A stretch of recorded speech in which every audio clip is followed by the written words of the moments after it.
Esta conferencia comenzará a grabarse. So welcome everybody. Today's session we will speak about reskilling and upskilling for the EU recovery plan. So it's about the skills. We are lucky because we will have a very interesting presentation from different perspective at European level. Okay, so the proposal is to pass through 4 of them.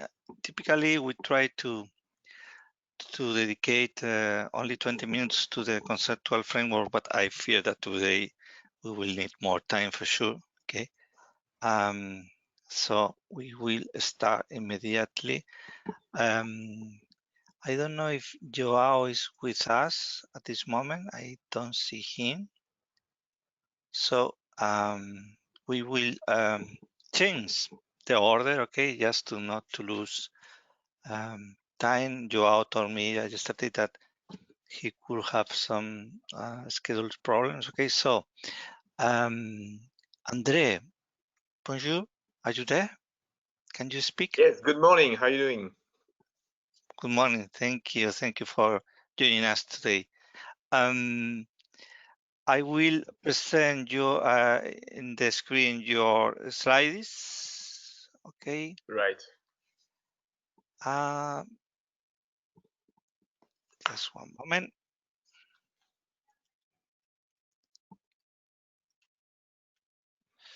Here they are.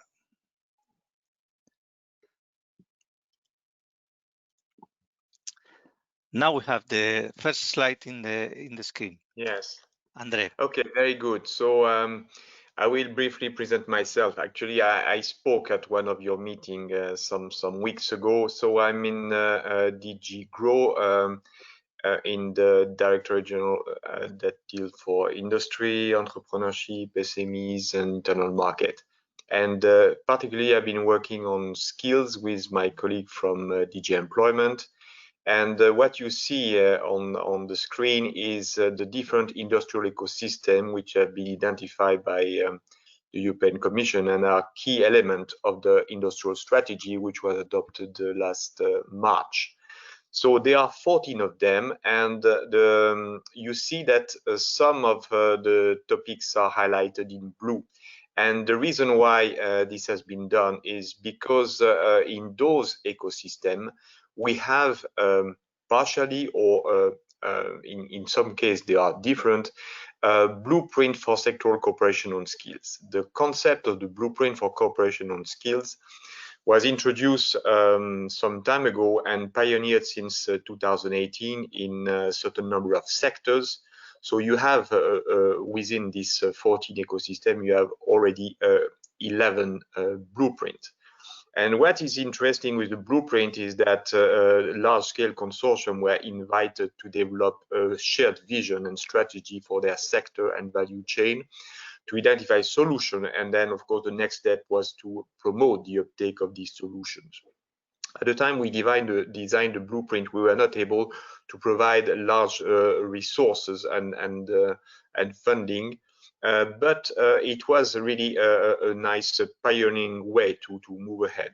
So now what we expect with the new skills agenda, which should be adopted on the 1st of July, and where here there will be a major flagship that will be a Pact for Skills, we expect to support further this blueprint and to have large-scale public-private partnership with multi-stakeholders that address the issue of skills in the context of the recovery and in the context, of course, of improving the situation as far as employment is concerned in those areas. But it doesn't stop only there. So the ecosystem are very important to be presented because, as you can imagine, some of them have suffered more than others. Take tourism, construction, aeronautics, automobile. So there will be some, of course, priority, and some are already very much ready and made very detailed proposal. But we have also to consider the fact that some people may need to move from one sector, one ecosystem to another. We also need to take into account that pan-European solutions need to be strongly based on strong roots at the local level. And this is where, in particular, the role of clusters is very important. Antonio, could we move to the next slide, please? Okay. Voila. So the Pact for Skills will cover different elements. So this large-scale public-private partnership at the European level, where we really want to have a critical mobilization of key players and to bring issues of scale, sustainability, and critical mass, and defining clear priorities to address the post-COVID crisis. There is also this idea that there could be individual commitment pledge to be made, because while we are building on the blueprint, we will also accommodate under the Pact the European Apprenticeship Alliance. As you can imagine, in those circumstances right now, with recruitment being stopped, with apprenticeship being impacted, traineeship being postponed, this is a difficult challenge. So this is something where we need to remedy to this situation. There is also the Digital Skill and Job Coalition, where large IT companies have made pledges to train people. So we'll bring this to another dimension and bring a European platform to provide easy access to solution. Another element, by the way, that I did not mention so far, but which will be very important in the context of the Pact, is the fact that it will bring under a single entry point all the information regarding to all the necessary possible funding that will be available, which is something which is very much expected, I know, by industry players. So we want also to strengthen national and regional partnership, and this is where also, again, cluster have a role to play. Maybe we can move to the next slide. So, and here, this is a slide which has been presented yesterday by my head of unit, Ulla Engelmann. And this is a one which is very interesting because it shows on this slide the blueprint. So you have them on the bottom right. That are the key elements that will help us to scale up effort in those sectors, and will be covered also to those ecosystems which have not been so far addressed, typically health, which is a very important one. But it also highlights the local regional dimension, the clusters, the cities, and we also brought this idea of the social economy, because the social economy is a new ecosystem which has been agreed, and it has a lot of role to play, especially in a context where the level of unemployment will explode, and also the need to have an approach to the economy which is closer, of course, to the social issues and dimension. So the clusters will have a very important role to play. So we have a lot of experience with clusters. We have yesterday devised possible synergies between program in support of clusters in industrial policy, in regional policy, and also liaison with what is being done at the level of cities. So that's something which, again, for me is very important. Now, having said that, we will adopt this communication on the new skills agenda on the 1st of July, and we will start an active process of consultation, again, to invite people to shape together with us what will be this pact, because the idea is to launch the pact formally, officially, in November 2020, so under the German presidency in Berlin. And by the way, we have chosen as a launching platform the European conference on European clusters. So that's, I guess, for you a very good platform to do that. So I won't take much of your time at this stage, but I'm ready to ask any respond to any question that you may have. And again, to convey the message that Ulla Engelmann said yesterday, we are very excited to cooperate with you on this topic. Thank you. Thank you very much to you, Andre. Perfect. Now we are moving to hearing Aurélie Lechien, also from DG Group. Aurélie, are you there? Hello, do you hear me? Hello, bonjour. Yes, perfectly. Thank you. I am opening your presentation now. I hope to see it. Let me change it now. You are on the other side today, Antonio. Yeah, this time. So, do you see the screen, Aurelie? Yes, I do. So, the floor is totally yours. Okay, hello. Thank you for inviting me. I'm here to speak about our Cluster Excellence Program. So what is the European Cluster Excellence Program? It is one of our cluster actions under the COSME program. It supports the development of more world-class clusters with a high-quality cluster management that provides professional and customized services to the members, in particular SMEs. This way, cluster organizations can better help the members in being more innovative, more competitive on global markets, and they can better engage in strategic collaboration. Concretely, clusters are called to team up in partnerships to work on the cluster management skills, on the cluster strategies at cluster and partnerships level, and also on the implementation of these strategies, notably through collaborative activities.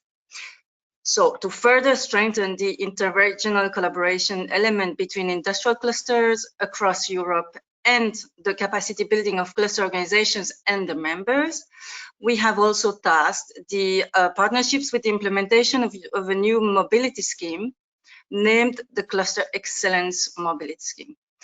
The pilot phase was to be launched between April-June, but you know what happened. So if you can put the first slide, Antonio, please. So the call is subdivided in 5 tasks. First, for the cluster manager to improve the cluster management skills so they can really bring the cluster organization into the change agent role. Second would be more on the strategic aspects where clusters can find a space to update or develop their ongoing and new strategies at partnerships and cluster levels, with the view to facilitate cross-regional value chain collaboration between clusters across Europe. Of course, possibly, in fact, most of the time, relying on the regional smart specialization priority areas of the partners region. Third and fourth, cluster partnerships can implement their strategies through collaboration activities organized by and for the partnerships at C2C, C2B, B2B levels, and also through the Cluster Exchange Mobility Scheme, which I will explain a bit later. This scheme is also open to participants from beyond the partnerships. 5, communication and outreach activities. This is, of course, because good cluster management means great communication and mobilization skills. So the idea really is to link the interregional, regional, and business levels in the context of the twin green and digital transitions, even more so in today's recovery context, across regional sectoral silos, in industrial specializations areas linked to the industrial modernization. This also improves the business environment of the SMEs. So you can go to the next slide, please. The ongoing generation of cluster excellence partnerships, so we call them European Strategic Cluster Partnerships for X, or ESCPs for X, this is a bit shorter. They were launched in February for a 2-year period.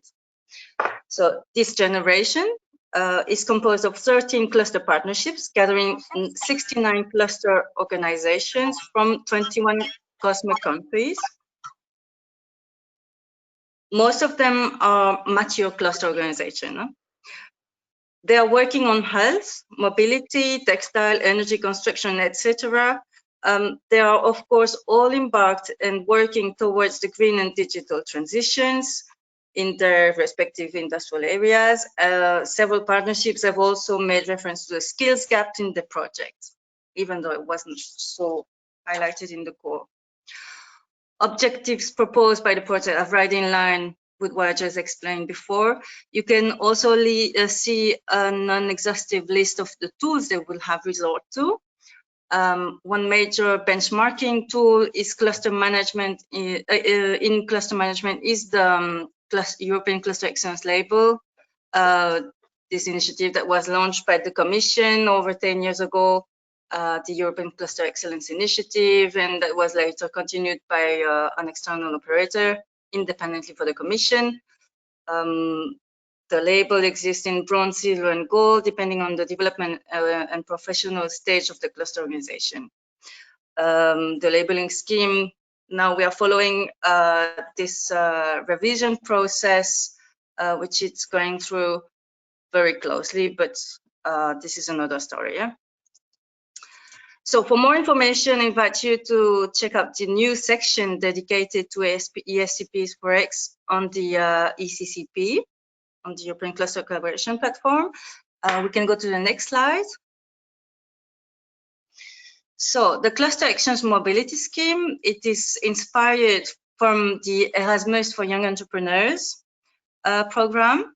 It consists in short-term exchanges between industrial clusters for various purposes, mainly about capacity building and business opportunities. So when I say short-term, it's between 3 days and up to a month.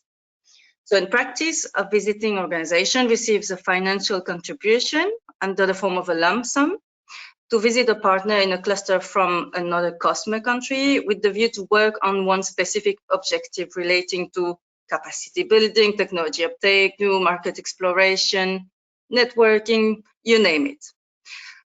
A group of exchanges to the same clusters are also allowed. So the participants are cluster members, meaning staff from a cluster organization, SMEs, and scaling up support organizations. So in the call, we had targeted for the pilot phase a total of 500 exchanges implemented by 10 projects, of which 50% would involve SMEs and 25% would be reserved for participants beyond the partnerships. But in the end, we were able to select 13 projects, and the total overall is 695 exchanges to be implemented. So we are now working, because of the crisis, we are working now on viable and meaningful alternatives to on-site exchanges, even if the real purpose is really to trying to maintain the physical exchanges. Now, the response rate to the 2018 call was very high, so it does show how clusters are ready to take a leading role in the transition times. It also shows how they need resources and space to do so. So we will be there to continue our support to them, even more so in the recovery towards a more resilient Europe. We will publish another call of the European Cluster Exchange Program by the end of 2020, with an increased budget from 3.6 million to 6 million for 12 to 14 cluster partnerships. It means a maximum of 500,000 euro per partnership. So there will be a clearer focus on the upskilling and reskilling of the workforce, and with a possibility for cities and public authorities to participate. The new target for the cluster exchange will be a total of at least 1,000 exchanges. And of course, there will be a continued support from the European Cluster Collaboration Platform. And that's it for me. Wonderful, wonderful, Aurelie. Thank you very much. We are glad to hear that the focus of the new call will be the upskilling and reskilling.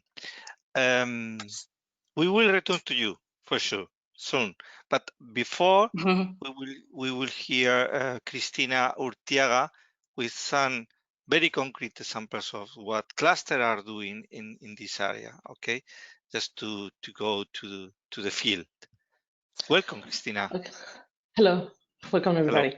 Can I share the screen, Antonio? For sure. Let me give you the presentation role. Now. Okay. Comparte. I guess that. Yes, bueno, we are everybody. seeing. Yes. Okay. Okay. Espera. I don't know how to put it. Like that, no? Maybe. Yeah, That way. perfect. Better. Perfect. Okay. Hello, everyone. I'm Cristina Urtiaga from Gaia. Some small tips about Gaia. Gaia is the Association of Applied Technologies and Knowledge in the Basque Country. We are a non-profit association that works to promote the companies that we are members. Among them, there is companies in the sectors of electronic, ICT, serious gain, telecommunication, engineering, and consultancy. We have been working for the sector for over more than 35 years, and now we have a group of 267 members, and we represent more or less 7% of the GPD of the Basque Country. That, you know, is a region in North Spain near the border with France, a very industrialized region. Gaia offers an open range of services to their members. Among them, there is all the scope of activities related to the talent. No, I will say that the talent has been an activity, a strategic activity in our sector during our whole history. And I will say more. I will say that the talent-related activities has been more engaged with when the crisis, in moments with there was a crisis. No, the project that we'd like to share with you today is a project that we call a talent management system. It's a project that is alive, that is because we are doing putting new activities, new services in it. But I think it's an interest project that can be scaled to other sectors, and is focused on the employment, how to attract people to our ICT sector. Because I guess that everybody knows, and there is a lack of professionals in our sector, mainly in the software development. And there is no people enough coming out from the universities. It's a gap, and the companies ask Gaia to help them to start programs to try to cover that lack of professionals. That experience that is carried out through the first idea was the same problem we find with the same problem that the companies. We were impossible to find profiles to work in our sectors. So we start a process to re-skilling, attracting people from other careers to the ICT sector. So the program, the process, the project has three different parts, let's say. We have an observatory, we have a training process, and we have a selection, no? And more or less the map, the chart we imagine or we work on, we have the first idea is the companies define a profile, a specific profile with skills and competences that fit the observatory. The observatory can be used both by the companies, by the unemployed people, or by the administration that can set a kind of raising employees' policies, or can easier the work of the consular professionals in the offices. The people that are unemployed or want to change their job can use the gamified self-assessment tool that we have developed to do a self-assessment in an easier way, and not in an invasive form. So we define a series of competences that are already in the profiles, and the people do that self-assessment, obtains a small report about how they are. They can check with that competences, because we are talking about soft competences, in which sector they fit more or less well. They can check if with how they feel with or how they match with our sector, because and check also the information put by the companies about the profiles they're looking for, and again use the observatory to see how that work is evolving. If the person are okay with the proposal, they pass to a training process that is more or less quite the normal one, no? Based on the learning by doing and very practical. We do the training courses that are more or less 500, 400 hours. We do 2 months of stage in a company in order to establish a relationship, to give the people time to learn, to know each other. And the objective always of those projects is the employee, no?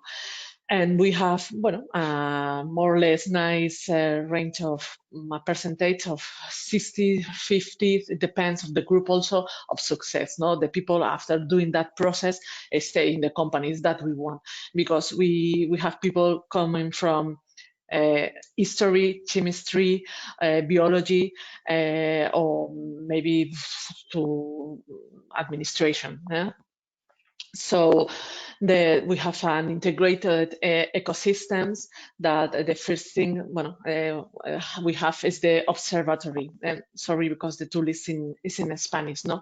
But in the observatory we can choose an employee. Here there is a list. We can choose a competence. We can check that work in different countries, the States, UK, Spain.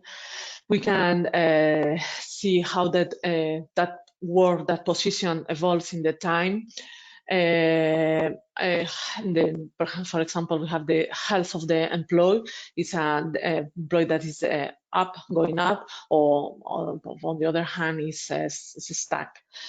We can also check more or less the salary that is paid in the different countries, the served medias. And for us, the more important thing are the competences, the associated competences. Okay, I'm looking for a senior programmer that knows something, that is specialized in Java, but when they ask about JavaScript, which other competences are asking? Pues CCS, HTML, is in order to provide the people information to choose the right training course. No, this is the idea. The observatory has other screens, but we would like only to show you a first idea. The other work done by the companies was to identify the soft skill. The tool is mainly focused on identifying soft skills. We can work a little bit with the hards also, but we think that it's more easy to learn people, not to change their way. No, so the first step was the companies to define the more important for the ICT sector soft skills. That are, we decide to work with 8. There is more, but we decide to work with 8 because otherwise it's impossible. No, it's too long not to do the process. This is an example of the process of the self-assessment. The people, the instruction they receive, play, do the Java test and play those games. There are games that can check only one competence, or others that can check several others, and worse are video conversations, or there are more the typical one, no games, the strategic at one, and so on. As I say, after playing, you get a report, a report about your results. How you are? Are you on a beginner, or you are in a good position? And with some, the first idea is also to have a results. You can compare your result versus another profile. We think with your competences you can match with as a administrative person, operation, and so on. But also you can chat with our sector, and you can have a look on how distance, how well you are, your position between the need, the request things for our sector, or how you are. You also have some advices, and you can check the profile of the sector. And this is a dashboard that can be used for the administration or a company, that you can see just in very fast who are the person that you will choose to take part of that process, that reskilling process of the person. And also the systems provide you of establishes a series of tests. If you are looking for an analyst or a tester or project manager, the systems already recommend you to do a series of tasks or tests. And well, this is another dashboard of the results of the people playing or using the tool. And the different recruitment process done. And this is more or less a very, very, very fast presentation of our idea of the project, Smart Talent project that we are developing. Thank you for your time, and here I am for your questions. Thank you to you, Cristina. I need to give you a big applause for what you are doing. I think it's a very, very good model of what should we do and what the rest of us want to do. Okay, so congratulations. Now it's time for everyone here to comment, question, challenge, open the discussion on what can we do in order to improve the programs for upskilling, reskilling through this collaborative way in the future or next EU. Okay, so the floor is yours. Who wants to comment us?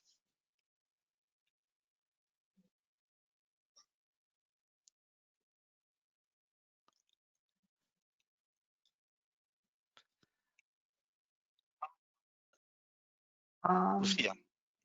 Lucia speaking here. I was very impressed, Chris, about your presentation. Really, I have been looking for a long time into the training programs and the activities that the cluster organizations are doing, but I think this one is really a jewel. Congratulations. Thank you. You said that you are doing the training yourself. Is the understanding correct that basically the cluster management is doing this training, or are you cooperating with partners that are doing this training within the cluster? And question related to this is, how is the financing concept behind this? Who is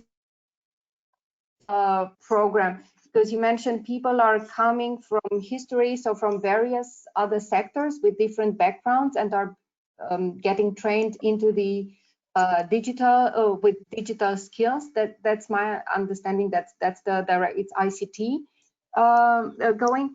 And how do you find them? And how do they? Who's paying for this training? So I think this, because the reason why I'm asking is because this looks like a service that the cluster organization is offering both for its members to find the workforce they need and be trained for their sector. And one of the major issues cluster organizations had in the past when offering services that are could be seen as being in competition with other similar providers. How do you manage this in the ecosystem with other training providers?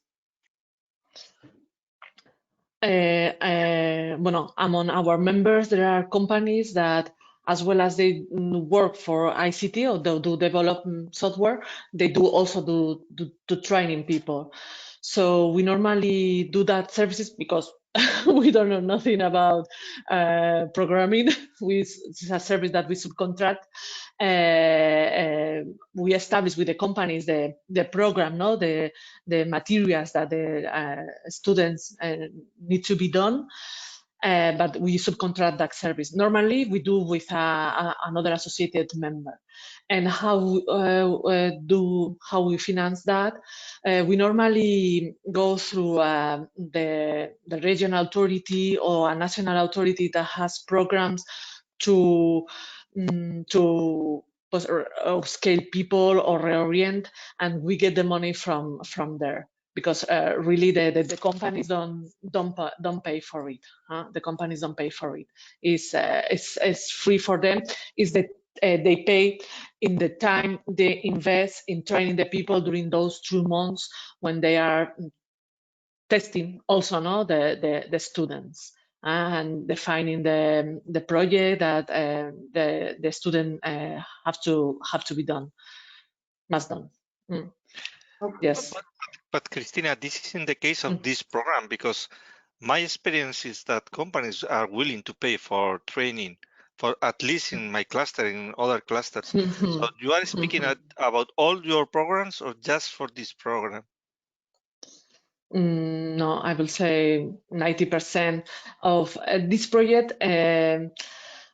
Because one thing is to pay for the training for their employees, already employees, but when they are thinking on engage people, okay, on one hand they need it and they want it, but they have fear to invest, because you have to think that more or less the quantity of money invest in each person is around 5,000 euros per person, and we spend 500 hours, that is 4-5 months, and plus maybe 1-2 months for selecting the people to participate in the program.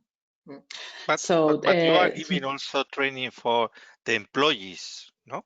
Of the yes. And this training is paid by the companies. Yes, in that case, yes. Yes, no, because Yes. I know that CEAGA also, there are a lot of clusters that I know that are doing that. We myself, IDEA, we are doing that, and we are delivering something like near 30 courses by year paid by the companies. Just to be clear, okay? Because if not, what you are speaking about is the programs for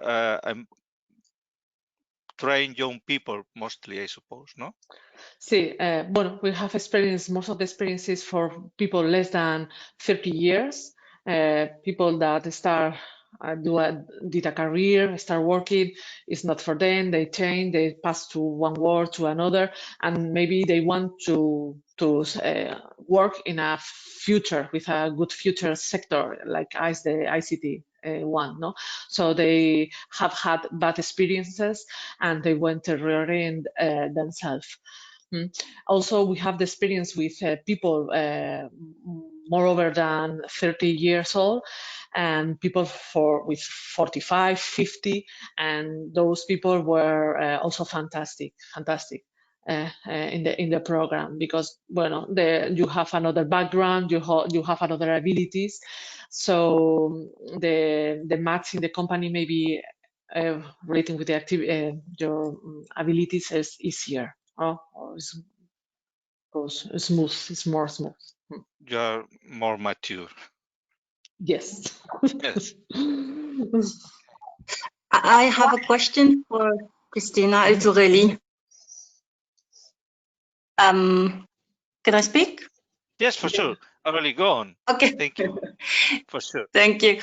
So, because sorry, I was not able to hear the whole of it, but maybe you mentioned that in your presentation. But I was wondering, in terms of certification at the end of the program, what does it lead to, and what do you see as a need that we could help you with?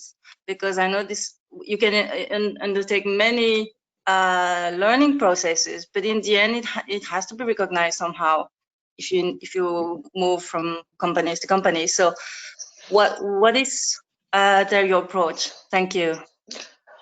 Okay. We have been doing that for 3-4 years. So we start doing courses with our itinerary, 250 hours, but the degree is our own degree. The sector say that you have done a course, that you have, of course, your exams and so on, but it's our own certification.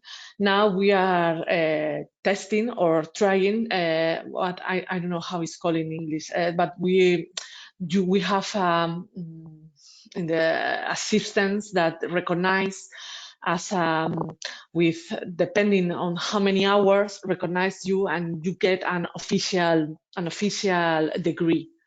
I don't know the scale in the at the European level. Certificado, professional certified, let's say, traducción. So professional certified that is already established no, in the educational system. Dependent, you have a lot of them, and now we are choosing to do one of those professional certifications. We change a little bit, or we try to adapt, because the system allows us to adapt a little bit to the needs of the companies.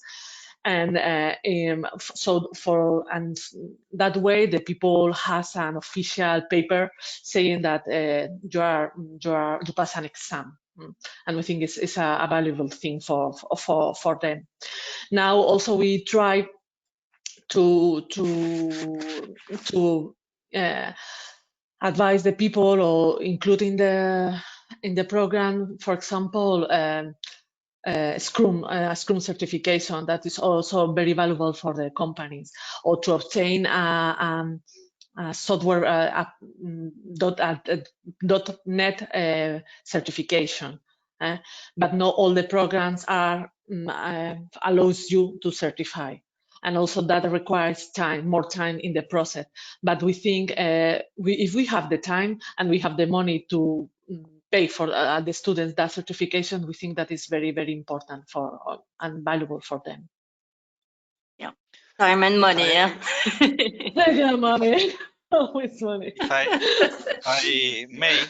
I will add that in our market in the digital profession, the certificates made by the brands, by Microsoft, by Cisco, are very, very valuable.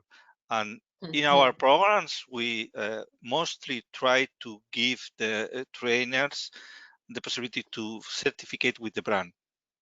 Okay, that's it. I don't know if you are doing the same. Probably yes, Christina, because so you give them the opportunity. Okay, but it's not easy at all. That's why they are very valuable. So you can train the people, you can give your own certificate to them, but for them to get the official certification, they need to pass through an exam that is not easy at all. Usually requires some experience also. Is that so, Christina, in your case? Yes. It's the thing that we try not to match the professional certification with a brand certification, and with the official one.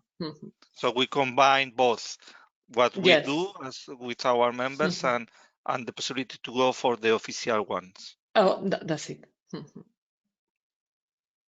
Antonio, can I make a question to Christina? Christina, I think that in the future it will be very important to conciliate the digital skillings and the presential training. How do you think it will be possible, and you have the experience of the field, in the future to make this combination, the digital training and the more presential training? Bueno, because of the COVID, we were running a course, and we passed to online training. The people adapted to it. I think it's not. It's the truth to be said that it's not so easy to do it, because you have always problems with the computer. You need to install something. And the people is doing a big effort, doing that training online. But bueno, at least I would prefer a combination of both. some days at the school, some days at home, but a combination, because sometimes the people, if you have no clue of it, you need a little help. At least is my feelings. And now we are doing that for the ICT sectors, but our intention, we are working on the profiles for the others. Common profiles in our sector, electronic or IoT, and we want to also to include in the observatory the more specialized ones, like the cybersecurity, no, the cybersecurity for profiles, for example. And the work, I think, is in skilling and make the profile and defining the competences, and of course the training course. That remembers one question. Remind me one question. Sorry, Cristina. Are you monitoring the needs of your members in some way? Are you follow the needs of them? You calculate, for example, what have been some shift in their needs through this crisis? Have they changed the roles, the profiles, The truth to be said, now there are companies that are stopped. They haven't come back to their offices, and they are waiting a little bit.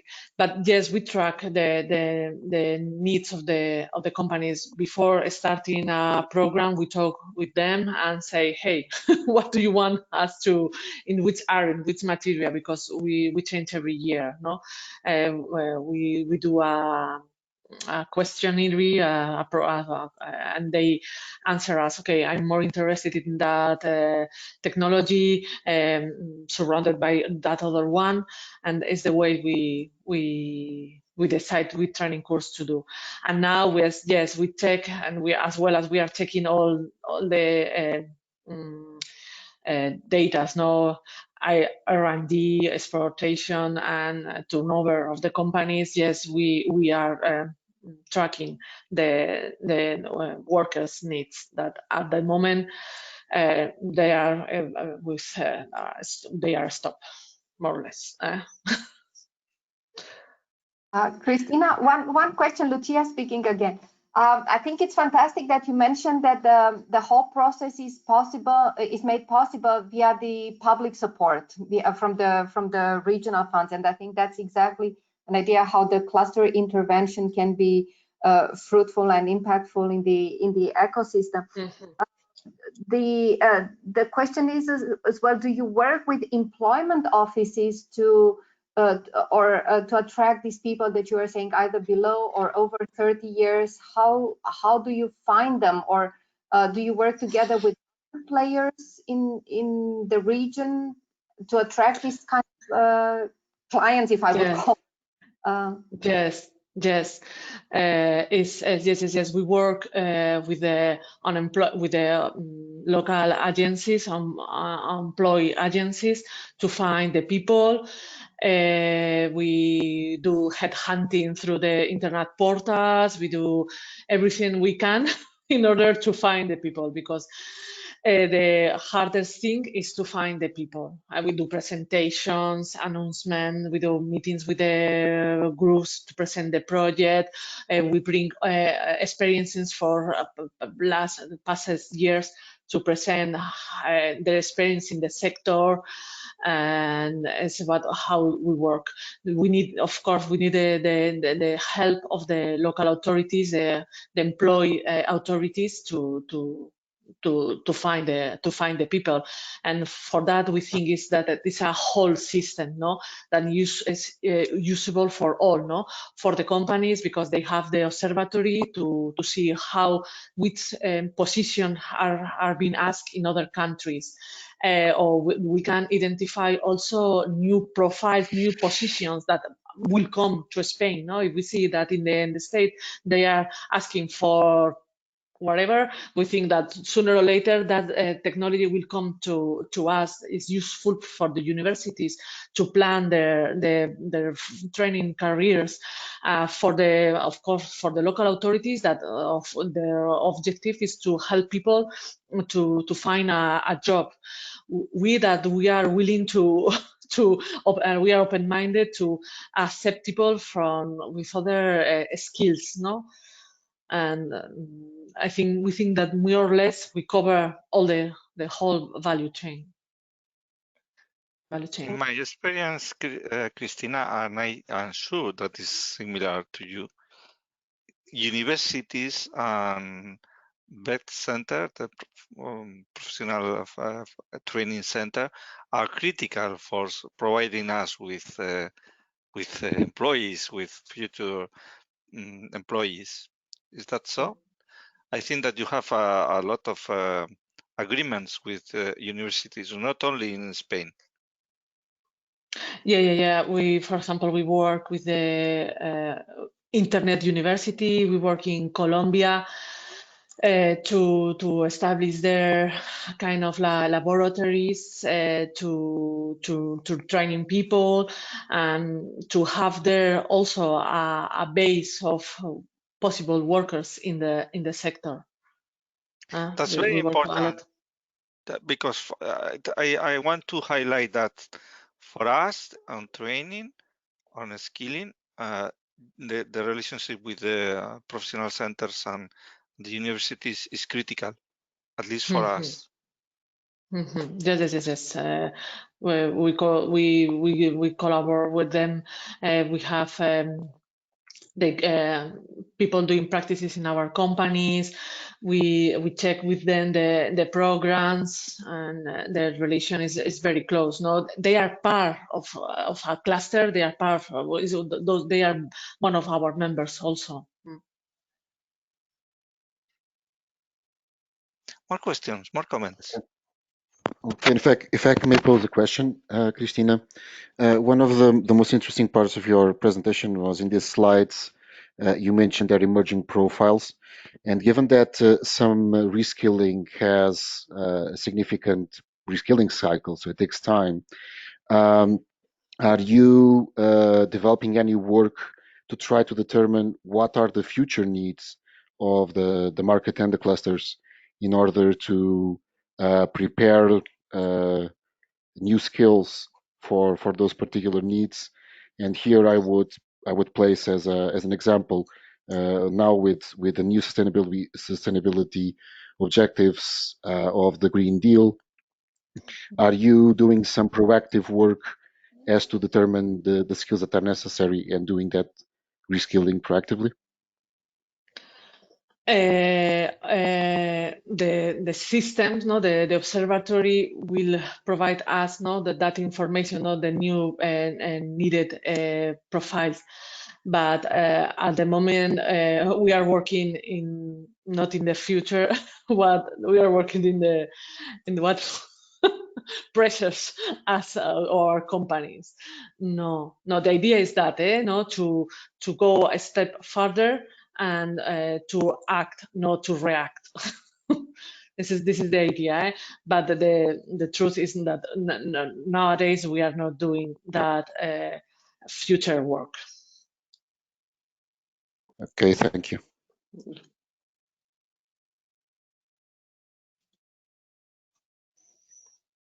More questions, comments, other experiences, other references? Good morning, it's Vasco speaking. I can give you two experiences that we made here in our region.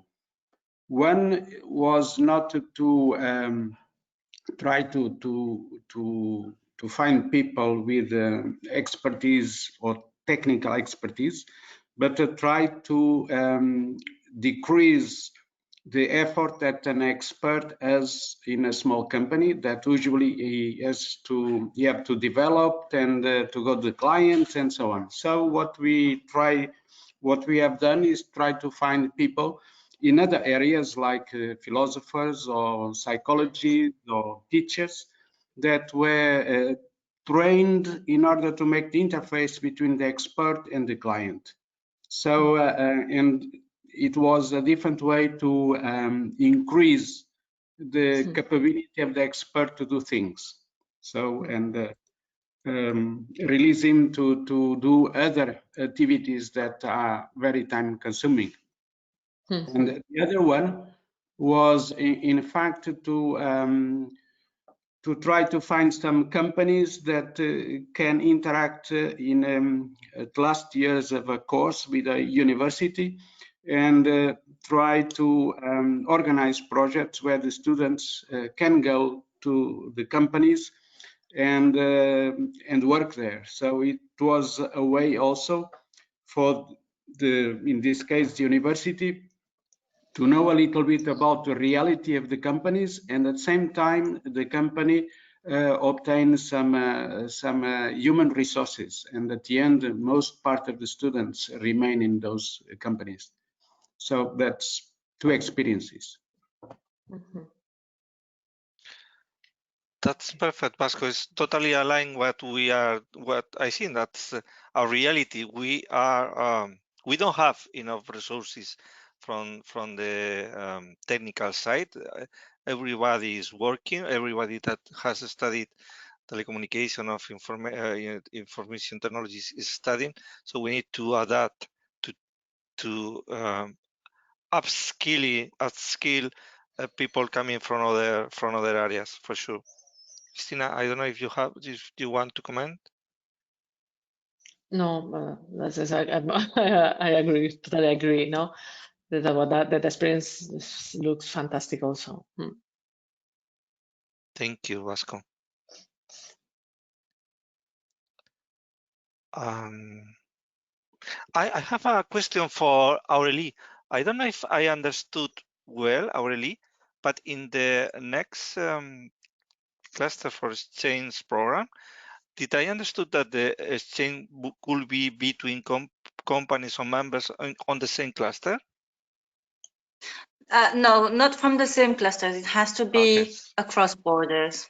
Okay. And in fact, if you want to receive 100, I mean, it is linked also to the amount of the lump sum, but it has to be 200 kilometers apart.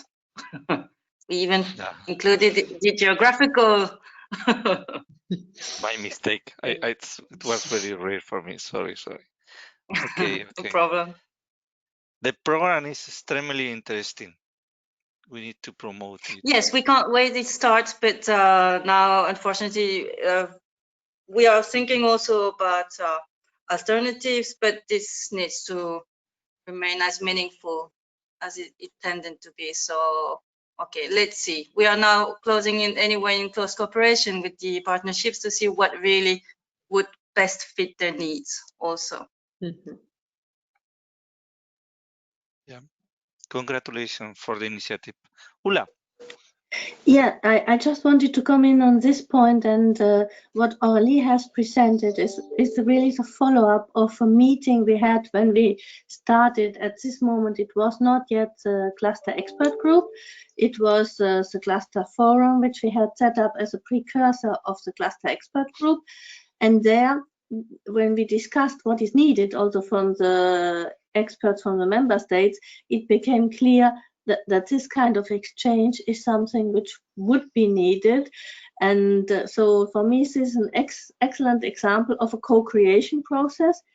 We heard about the needs, and then Aurélie very quickly translated this in a real program, and now we are waiting for the first results to happen.